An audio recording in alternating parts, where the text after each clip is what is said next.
Good morning. It's Ginny, Tim, and Eli from DS Tech in the beautiful Upper Peninsula of Michigan. We are going to talk ransomware, but I want you to know we're going to do a drawing at the end of this video for a $50 gift card for our clients who left us Google reviews. We have them all in a hat behind me here. So stay tuned. Yeah, Yes, so at the stay end tuned to see to see if you're a winner, if you're one of our clients watching this. So we got you in a hat. We're ready to go. And make sure you visit our website and sign up for our newsletter, and maybe you can become a client and get entered in one of these drawings. You never know.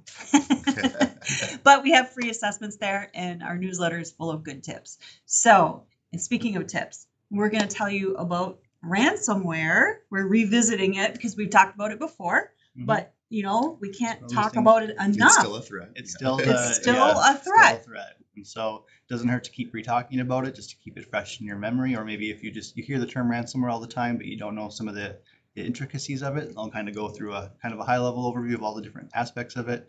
And then obviously you could talk ransomware. I could talk ransomware anyway for hours, but I'll try to keep it as brief as possible. So at least going into the, ransomware 101, what is it? Essentially, it is, kind of think of like a computer virus where it gets into your system and it encrypts all your data, which basically puts a lock on all of your files. So if you try to click on a file, it'll have a secret password that you won't have to access the data. So they go through all your shared drives, all of your customer data, everything, essentially lock it down. And then they basically are holding that ransom. So they usually will come with a message that says, pay us in Bitcoin and we'll unlock all your files for you. And at that point, what do you do? So that's where the customers, you're at a standstill, you can't work, all that kind of stuff. So that's just a generic of like what ransomware is. It's essentially a virus that locks everything, and then the hackers have a way of trying to extort money from you. Hold your business ransom until you either pay the fine or have a good security and team in place that essentially can restore. If you pay the fine, do you get it back? Yeah, I'll talk about that a little bit later. There's kind of a moral dilemma with that, where you're just propagating more, and I've heard stories too where they paid the hackers for the decryption key, but the hackers weren't very competent, so they actually messed it up, and they still weren't even able to decrypt it, even with the decryption key they got from them. So your best bet is to have full, real working backups that you can restore from that are separated from everything. So that way, basically you restore everything from like yesterday, and then you start working or before the attack. Some of it lays dormant. There's all kinds of stuff to get into there. But yeah, having backups is the biggest key thing that I can't stress enough. Having good quality backups, not just locally, but in the cloud somewhere separated, so that way you can have good backups to pull from. So common attack vectors. How does ransomware get into your system? That's the biggest thing people want to know. And the biggest vector still is phishing. It's 45% of all ransomware starts with a phishing email, whether it's a link, a malicious file that's in the link, like a PDF that's not really a PDF and nothing happens when you open it. There are malicious websites you can go to. Don't click the link. Yeah. Sorry. No, that's fine. So that's the biggest attack vector. If you can't, train your employees on not to click the phishing links, that's really the biggest thing. And it usually comes through not necessarily the technical staff, but sometimes you might have like a salesperson or a marketing person, because the problem with those people is they're talking to all these different companies and businesses and sending forms back and forth, more common, and it's a common thing in that. So that's why they're targeting those individuals. So just it's really important to be aware of that. I'm sure you know yes. That. You have to be careful. Sometimes they're tricky. Yeah. They're tricky. Yep. They're very tricky, and they get trickier as we talked about. Remember, was it a couple weeks ago we talked about AI? Oh yeah, AI and the phishing and how they're making it harder to discern what's real and what's not, because you're not getting Microsoft with an O anymore. It actually looks like the official Microsoft brand. Yeah. It's only a couple pixels off, and it's pretty crazy how they're be careful. So obviously the impact and consequences of getting ransomware, if that happened to your business, you're gonna have data loss, there's financial loss, business downtime, the day that you spent, or 2 days or however, to recover all the data, make sure nothing has footholds, all that. You're not able to realistically run as efficiently as you are during that time.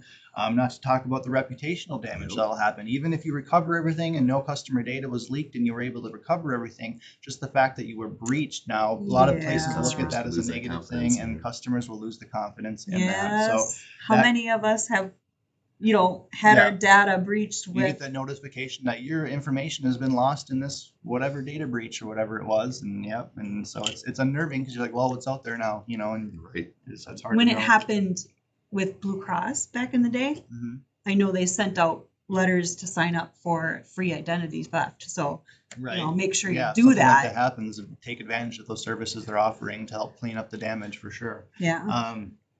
So yeah, that's the biggest thing is, you have all this initial, people think of the money and the downtime, but the reputational damage can almost be overshadowing all the Yep. other damage too. So just, it's Some really important customers not would to. be like, dude, I'm not doing business with you. You don't have my data protected. Yeah, Right? exactly. I mean- So yeah, it's a big thing Lose the that trust. to Yeah. avoid. Trust is a big thing in business. And so kind of just going with that, there's how it works essentially is it used to be you had to create your own malicious files yourself. You had to be somewhat tech savvy and you make these programs, you're trying to hack and ransom someone, all that kind of stuff. So everything's on you. But it's kind of grown now with tools where in the dark web, people are actually selling, they call it ransomware as a service. So you might have one person who creates a ransomware, but they don't actually want to do the hacking because they're either scared to do it or they think they could just make more money selling this tool. So they actually sell their tool to other groups of hackers who will then take that tool and start running campaigns against businesses and trying to target things. The story I'm getting with this is there was even a moral quandary that happened within the hackers themselves where there was a hacking tool that was put out. So a group of hackers started targeting hospitals and children's hospitals of all things with that ransomware, which you're literally putting lives on the line at that point in time. The owner of the ransomware found out that that group was using it to target a children's hospital and actually gave the decryption key directly to the hospital for free because they felt it was so morally bad that they didn't want to be. Again, it's all bad So anyway. wait, Don't You gotta be real Criminals have bad. no, not really. But that just shows you that's a crazy story that even within the hacker realm, they're trying to distance themselves from it. And it's pretty crazy what's happening out there and with the tools that are being shared everywhere. And it's just getting faster and faster. And then you throw into that AI, which is taking these The tools to the next psychological level. part of this Yep. is really interesting. Yep. So interesting.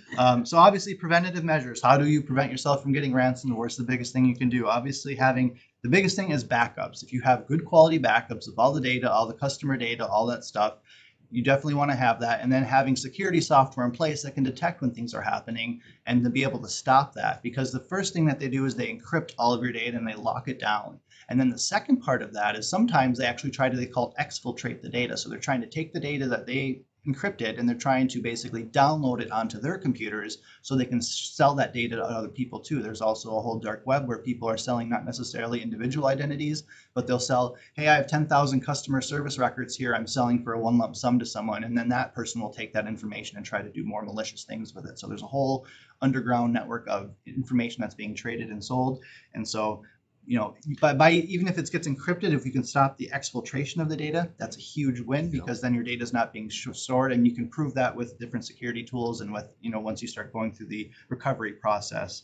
So basically, the biggest thing is having the good backups in place, having good software in place that can detect everything, and then having a great incident response plan, having a plan in place that the second if ransomware happens, who are we contacting first? Is it your cybersecurity team? Is it your insurance carrier, which you usually bring in really early into it because the insurance will also help you dictate what steps to take in order to be compliant. Yeah. I've heard horror stories where a business, when you're getting your cyber insurance, you have to check all these boxes. And one of the boxes was, oh, we have two-factor enabled everywhere. So they checked the box. Yeah, we have two-factor enabled everywhere. Turns out they didn't actually have two-factor enabled everywhere. So the insurance company did not pay them out that they were supposed to because they basically lied on it's like saying you're a good driver and you really had a bad driving record and they somehow didn't find out about it till later, right? You can't do that. So calling the insurance, making sure you're doing everything properly and you're keeping those standards in place is very important. So having that incident response plan, knowing who to contact and follow it, because during a ransomware event, it's going to be high stress, everyone's panicking and all that kind of stuff. Do we help with that?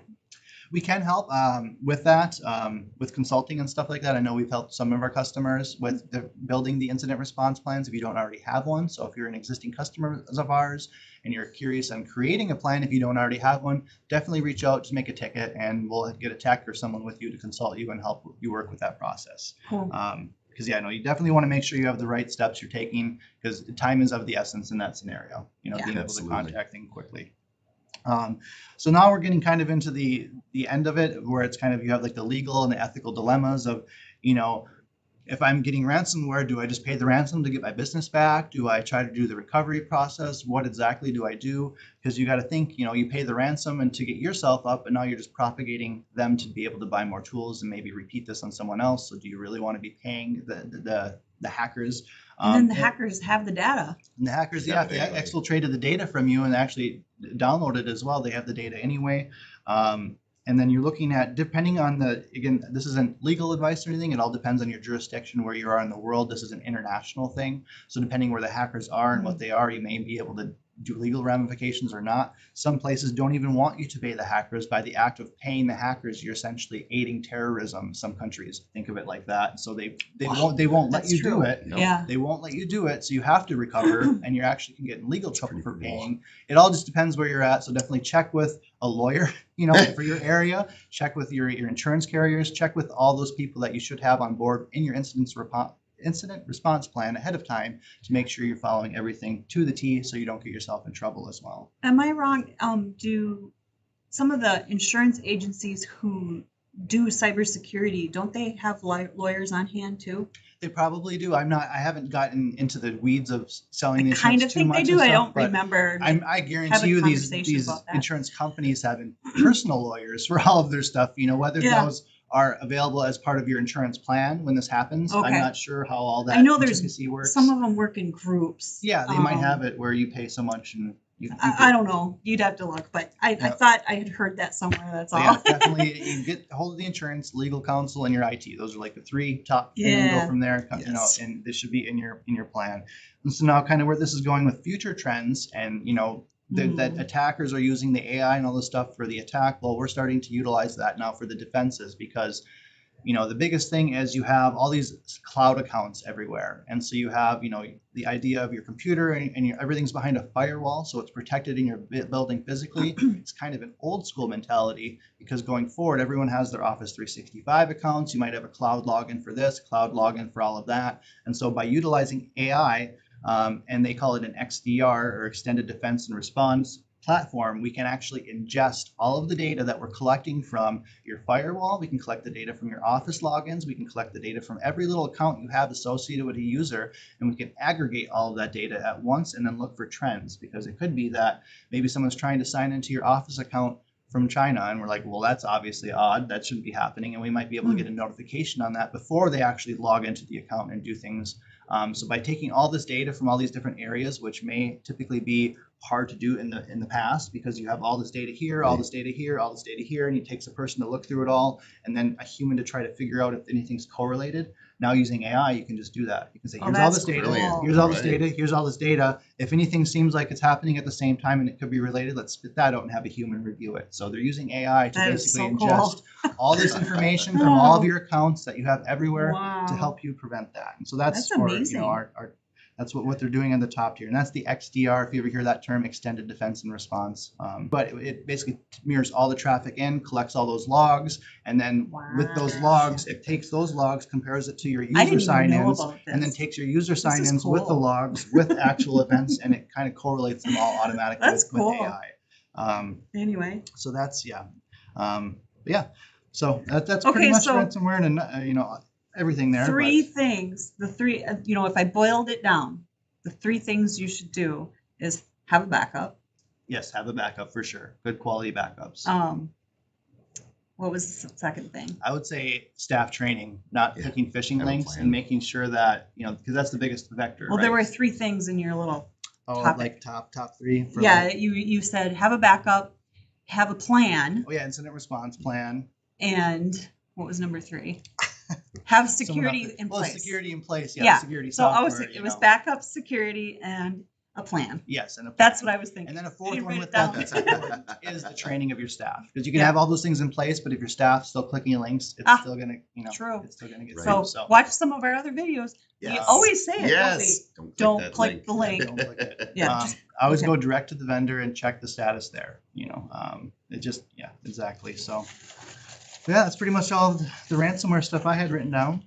Ready to pick a winner? Or I have names in here. Look at that. All the people that left us, Google review. I don't want to leave anybody out. Google reviews, and we're awesome, by the way. So you should go read them. But we're going to read one of them. You want to pick one?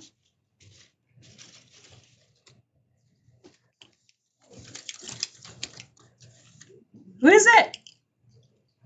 Anna says, even though my business is stationed in another time zone, they've always been extremely helpful when I call and need help.